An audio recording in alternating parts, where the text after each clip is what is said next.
Perkembangan digital tentu dapat membawa dampak positif dan berbagai kemudahan. Namun, jika tidak dapat mengontrolnya, beberapa dampak negatif juga didapat. Berdasarkan data Digital Around the World 2019, pengguna media sosial di Indonesia mencapai 150 juta pengguna atau sebesar 56% dari total populasi.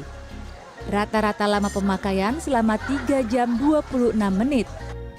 Media sosial meliputi Facebook, Twitter, Instagram, Line, WhatsApp, Snapchat, hingga TikTok.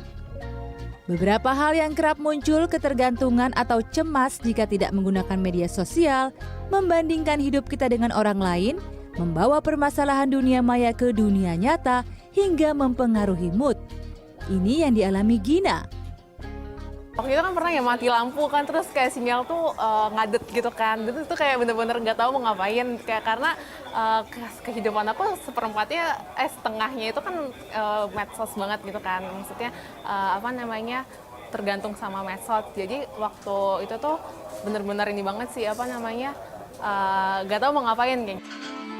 Tak heran ada pengguna medsos yang akhirnya memutuskan untuk membatasi kehidupan medsos di platform tertentu karena sadar akan pengaruhnya.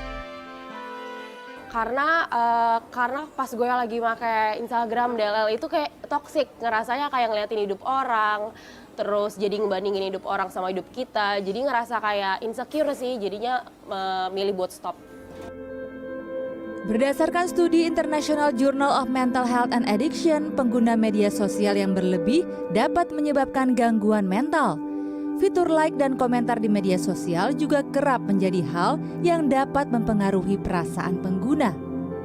Ada ciri kepribadian bahwa ada orang itu senang mendapat pujian, orang itu senang mendapat perhatian, orang itu selalu pengen dapat dukungan orang banyak.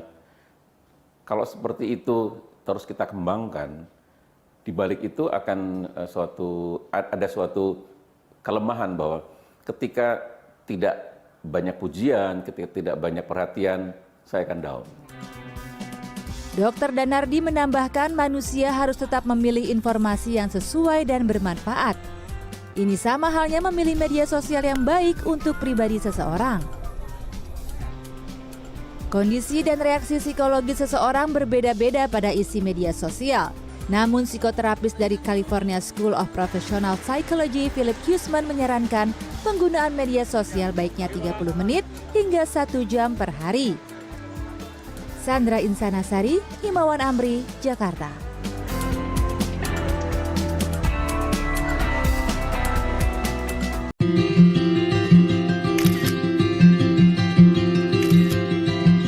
Buat kalian yang udah terlanjur kecanduan media sosial atau pengen menghindari kecanduan media sosial, ada nih tips dari Aji Santoso Putro. Aji ini seorang praktisi kesehatan mental, sempat kecanduan media sosial, dan akhirnya berhasil lepas dari kecanduan itu. Langsung aja kita dengerin tipsnya ya.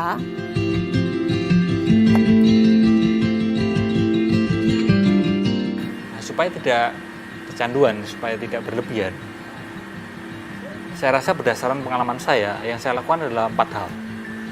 Pertama dan cukup sulit saya lakukan pada waktu saya melakukan di awal adalah meluangkan waktu untuk interaksi dengan diri sendiri.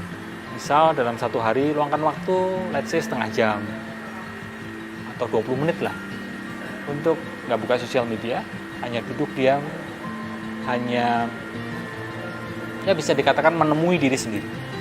Apa sih yang sedang saya rasakan sekarang, apa sih yang sedang saya pikirkan sekarang, ngobrol dengan diri sendiri. Yang kedua adalah mengurangi interaksi dengan orang lain. Yang saya lakukan, saya membatasi waktu saya bersosial media.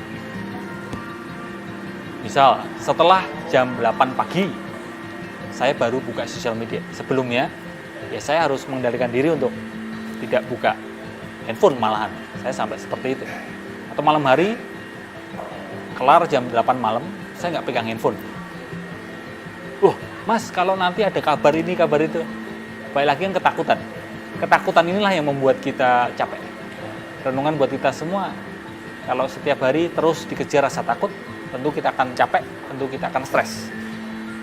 Munculnya adalah kemarahan karena takut itu. Yang ketiga, ini saya rasa menarik, perihal hiburan. Perihal juga membaca berita. Internet membuka banyak orang, banyak pihak untuk mengabarkan berita. Banyak pihak juga yang memberi layanan untuk menghibur orang, macam-macam. Maka di pembelajaran saya, di pengalaman saya menemukan hiburan atau kabar berita itu ada dua jenis. Yang pertama adalah hiburan dan kabar berita yang sifatnya shallow, ya, permukaan, nggak mendalam. Yang kedua, itu yang pertama. Kalau yang kedua adalah hiburan dan kabar berita yang sifatnya itu deep, mendalam. Saya di waktu luang saya, termasuk di waktu saya ingin membaca berita, saya memilih hiburan dan berita yang mendalam. Karena perhatian manusia itu terbatas. Kalau dibombardir dengan hiburan dan kabar berita yang sifatnya tidak mendalam, ya kita akan kehilangan prioritas. Maka yang keempat, yang terakhir, yang saya lakukan menjaga perhatian saya. Hanya saya gunakan untuk hal-hal yang memang benar-benar penting. Saya hanya menggunakan daya perhatian saya untuk hal-hal yang memang sifatnya tidak receh gitu, istilahnya gitu. Ya ada kalanya saya pun juga suka dengan hal yang receh. Tapi kalau terus-terusan menikmati hal yang receh, ya hidup ini akan jadi nggak mendalam.